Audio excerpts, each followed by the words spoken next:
What is up, everybody? Hope all is well. Listen, last night I did the show, and I was giving this commentary on Deitrick Haddon and his commentary on the 2025 BET Awards.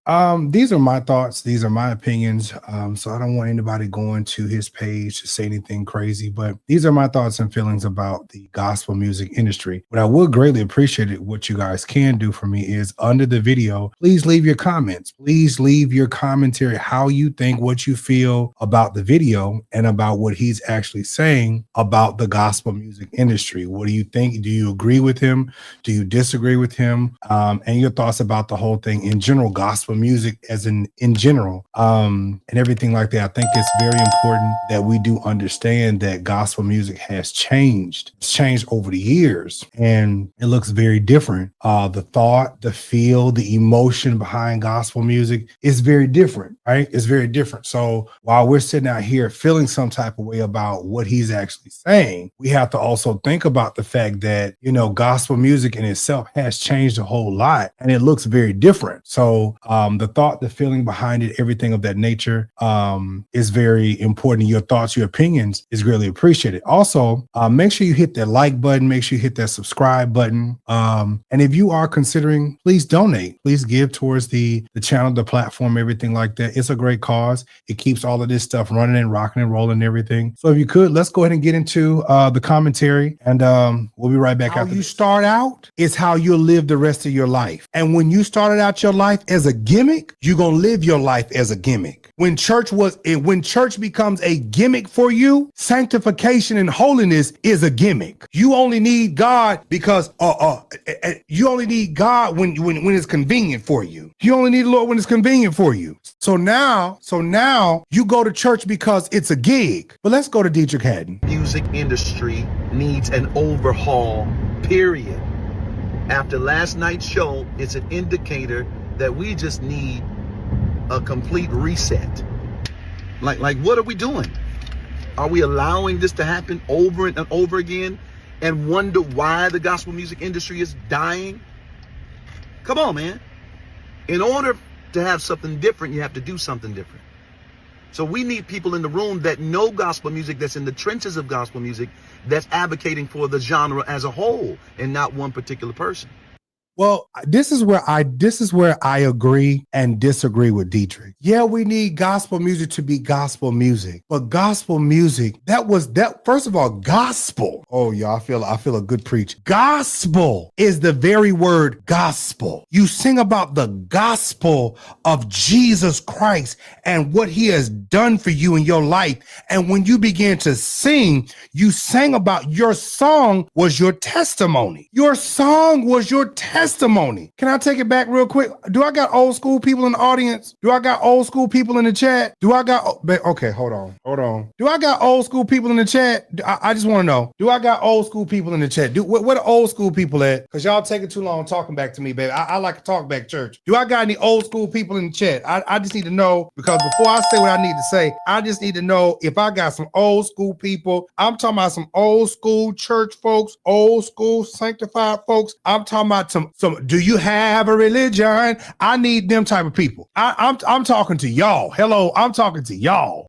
I remember when the saints would get up for testimony. See, this is before we got, this before Bass Boy. This before we got the old praise and worship team. This before we got, the new age choirs and all this other stuff. Baby, you would get up. I'm old school coaching. So, baby, they would get up and they would say, "Have you tried Jesus?" And they strike out with that. And there we go. Baby, we in testimony service a whole hour. We singing, "Have you tried Jesus?" for a good 30. Have you tried Jesus? He's all right. Have you tried Jesus? He's all. And first of all, we say in the words, "Have you tried him? He's all right." But that thing started getting good to you because you know for yourself, baby, I didn't try him and he's all right with me. Oh, baby, I ain't gonna get no help. God is a good God. Yes, he is. Call and response songs. It was gospel music because you felt what you were singing. Oh, don't leave the chat now. Don't leave. I'm talking real good. I'm talking better than y'all responding. responding. God is a good God. Yes, he is. God is a good God. Yes, he is. I know God is a good God. Yes, he is. We sang them songs. And in the Baptist church, there's a man by the river. When they sang them songs, you got to rocking because you felt what they were singing and you could relate to it. Now you don't know what the devil these folks is out here singing and doing. You don't know what's going on because everybody, the church folks want to sound like the world, and the world is trying to come on up in the church. Now, baby, that's my old school talking, okay, baby? I'm 84. I'm 84, so I can say I'm old school because I'm old school for real, okay? But continue on, Deitrick. Go forth, son. It's already a small genre. So it's hard for us to watch the Dr. Bobby Jones Gospel Award being given to somebody that's not in our space, right? No disrespect to the artist, but that's not the space she's in. And so it makes it discouraging, disappointing, and it takes the wind out of all of it. And we wonder why gospel music is dying. It's because we're doing things like that. Well, on top of that is, we're tired, nobody will say this, but I will, of seeing the same people being celebrated year after year. Yeah. Like there is nobody else in gospel music. Well, y'all like no one else is working. You cannot just give it to one person as if they're the ones that's keeping it going. No. We're done with that. Last night was a great win for the ratings for BET. I give certain people awards for ratings, but it was not a win for the gospel music industry. We got to do better. So I propose let's start something where we can come together and have someone advocating for the genre that have no other motive and agenda in the room but to elevate the gospel music genre as a whole. That's what I feel. Now, with that being said, I want to say this. Do you remember, because there was a time, hey, Nakira, do you remember when Tone was out? Now, if we gonna do it, we gonna do it, okay? If we gonna do it, I'm talking about, since we want to bring it up to a new age, so let's bring it up to a new age. Do you remember when Tone was singing gospel music? Tone, first of all, that was a man that sang from his soul. That was a man that sang from his soul, and he said, Lord, make me over, make me over again. Lord, make me over, make me over again. He sang the song and you could relate with it, and it was some type of something that touched your spirit to just make you just want to, it touched you. What is this music doing now? It ain't doing nothing. It's not doing anything. Dion Ellis, it's not doing anything. Tone put out music that touched your soul. In the beginning, Kirk Franklin was putting out music that touched your soul. And then somewhere along the line, do you want a revolution? Woo, woo. Do you want a revolution? Woo, woo, woo. I'm tired of the do you want a revolution? Woo, woo. And we just juking, okay? Hey, Auntie Dale, we just juking. Hey, we bopping and juking. Hey, we bopping and juking. Hey, do you want a revolution? Woo, woo.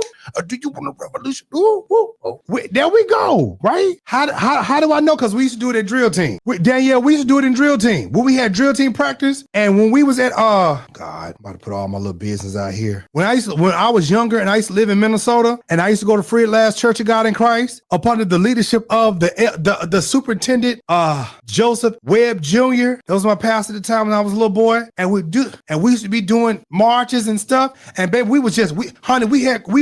did the snippets and the stuff. We were just drill teaming and dancing in church, and we had the church up. Why? Because baby, when the youth did something, we brought the house in. But you know what? Here's the difference.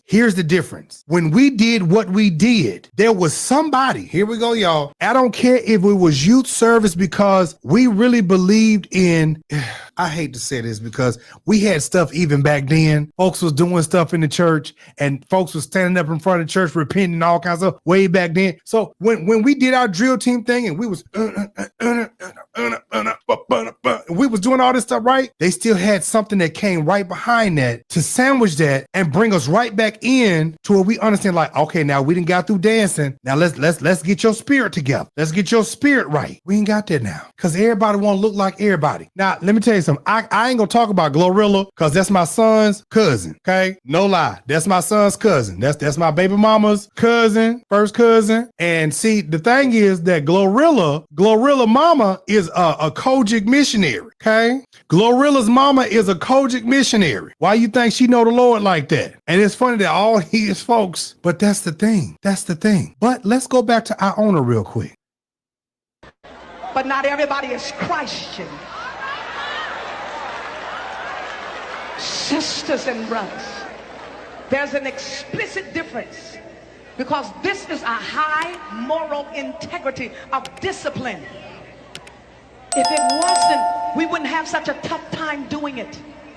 But it's because of Jesus Christ that's in us. We keep making advances day by day. All right. While I'm out here looking like Professor Dumbledore, the black version, the black Jesus out here. Listen, if you have enjoyed the commentary, I greatly appreciate you guys watching. Again, if you could leave your comments under the video, tell me your thoughts, your opinions, and everything of that nature. Last night's commentary on the BET Awards and also Deitrick Haddon, and even just some of the stuff that I've been talking about this week has been very interesting. The gentleman, Jason Booth, I believe it was, that came on, we had a very interesting dialogue. So if you all are interested in going to see that live, it is up, posted on YouTube and Facebook as well. So please do not forget to leave your comments and everything under the video, and we'll go from there. So also do not forget to subscribe. Do not forget to share the video, share the likes. As y'all can see, y'all don't see no lace nowhere. Okay. All right. So we're giving Professor Dumbledore vibes. Please don't forget to share the video, share the video, share the video. I greatly appreciate it. And like always, thank you guys so much. And I'll talk to you soon.